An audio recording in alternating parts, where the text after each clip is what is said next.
Should self-defense be taught to teachers?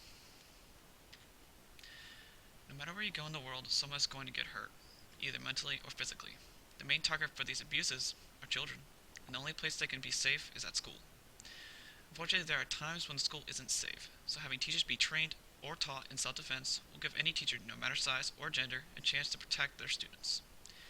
What gives this teacher better understanding, improved self-esteem, protection, physical fitness, it gives families a better understanding that their children will be safe in their own school. Mental understanding. One of the most psychologically beneficial aspects of martial arts training is the increase in self-confidence. The goal is not to teach people to fight those who argue or disagree, but to teach them to defend themselves when necessary. Confidence allows you to remain calm during difficult situations. Those capable of defending themselves should need to use physical force less often than those who cannot defend themselves. So in long short, any situation a teacher can get into, either from going against a student who brings a weapon into school, or if a stranger comes into school, one that's skilled and trained in self-defense will have a better option or a better opportunity to protect themselves and to protect their students when it comes to call. Appropriate levels of self-confidence may also lead to increased efforts in pursuit of victory. When people feel confident, they believe in themselves and do not quit or give up during an event when they get tired. Furthermore, confident people will put forth more effort because they know they will be successful. Protection.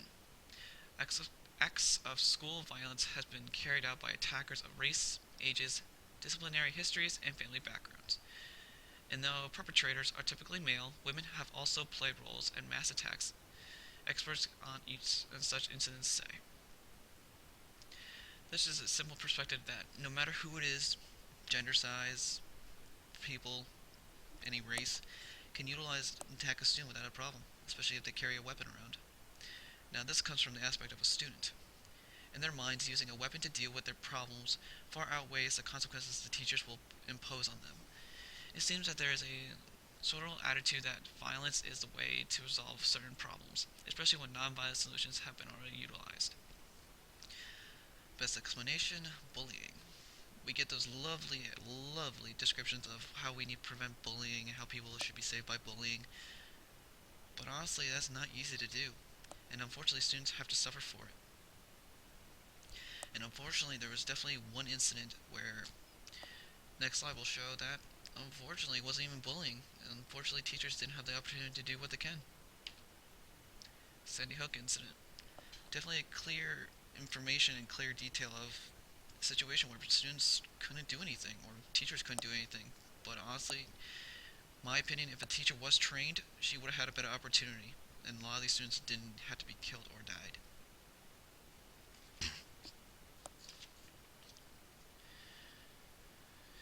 The other reason why that self-defense is a lot better than especially carrying a weapon, different scenarios. Hands, feet, body parts, they won't misfunction. They will not go down. Compared to a gun, where in recent information by the No Teacher Should Carry a Gun law, a 6th grade teacher in Utah wounded herself at a school when her handgun, which she was legally carrying, accidentally discharged. We can control that as humans, but our hands and feet we can. Physical fitness. The Self-Defense for Women program incorporates training methods to build women's fighting spirit and to train them on how to respond both mentally and physically in a time of need, eliminating the dangers of freezing or shutting down in confrontations. Long short, doesn't matter what gender you are, the skill of self-defense doesn't matter the size, as pointed out in my thesis, you can control everything. You can control yourself, you can control the outcome, is how well and skilled you are. You could be a guy that's in 300 pounds, you can be a woman that is only 100 pounds. If you know how to deal with them, if you know how to position yourself correctly and put the skills into use, it should be no problem. Family understanding. Aspects of the students will feel safer at school, and the parents of the students will have a better grasp of how teachers will react to certain situations. Now, the next one, what I did was I actually interviewed families within my development, and each parent had their own ideals. I asked about 6 questions, and each one was kind of interesting. First one was a mother of two who was also a nurse. What do you, as a parent, look for in a teacher? Trust, desire to work, enjoy their life, child friendly, positive, energetic, knows what they're teaching. Should teachers be taught self-defense for their students? Not required, not expectation, no expectations.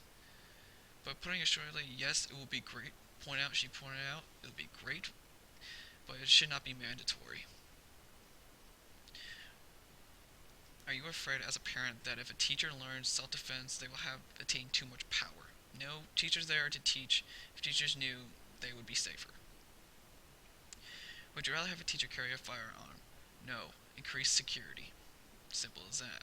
Each scenario will be different though. Each school, from financially, either have too much money, so they'll have the opportunity to have protection of other teachers by police officers. Some schools, unfortunately, are not financially able to do so. Um, do you think if a teacher that had died in Sandy Hook incident, had she learned self-defense, would outcome have changed? She pointed out, really don't think so. Father of 6. Should teachers be taught self-defense for their students? It's a good idea, but it's not mandatory. Are you afraid that if parents of teachers learn self-defense that they will have attained too much power? Not entirely. Would you rather have a teacher carry a firearm? Right to carry weapons are questionable, but his answer is no. A mother of two, both college graduates, and she works here on the campus. Should a teacher be taught self-defense? Yes. Are you afraid as a parent that if a teacher learns self-defense, that they will have attained too much power? Yes, but only for a good reason, that they are there to teach. Would you rather have a teacher carry a firearm? No.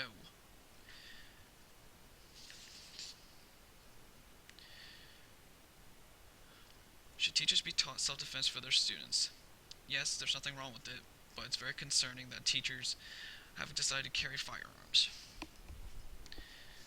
Are you afraid as a parent that if a teacher learns self-defense, that they will have attained too much power? Not too much power. Defend others is self-defense. Special needs students, especially for that protection reason. Would you have a teacher carry a firearm instead? No.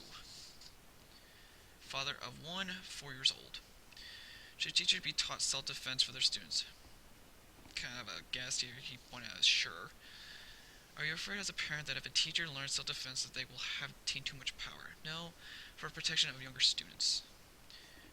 Would you have rather have a teacher carry a firearm instead? I don't believe so.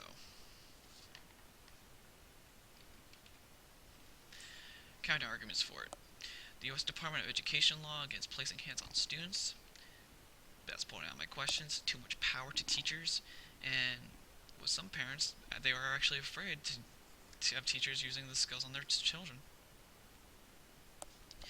Now, onto my opinion on what type of style. One style that comes to mind, especially when it comes into teachers of different genders and sizes, and definitely weight, is Krav Maga. Krav Maga is an official hand-to-hand combat system of the Israeli Defense Forces. It's quick counterattacks and brutal offensive techniques to make it an ideal fighting style for dangers and unexpected situations. It's also a preferred system for the U.S. military and law enforcement. Krav Maga is not a traditional martial art, but a revolutionary self-defense. No katas, no rituals. What makes up Krav Maga is it has multiple different styles of fighting. Boxing, savate, Muay Thai, Wing Chun, Judo, Jiu-Jitsu, wrestling, grappling, along with a realistic fighting training. So pretty much everything that the United States has absorbed from different countries, China, Japan, they have utilized it within this style of fighting. And the key thing with this style of styling is close up. So especially if a woman's, for example, female teacher guy comes in to choke her, this style is very useful for it. Now here's a little video of what Krav Maga actually looks like by two well-trained Krav Maga instructors.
That's only a little bit of what they show for Krav Maga.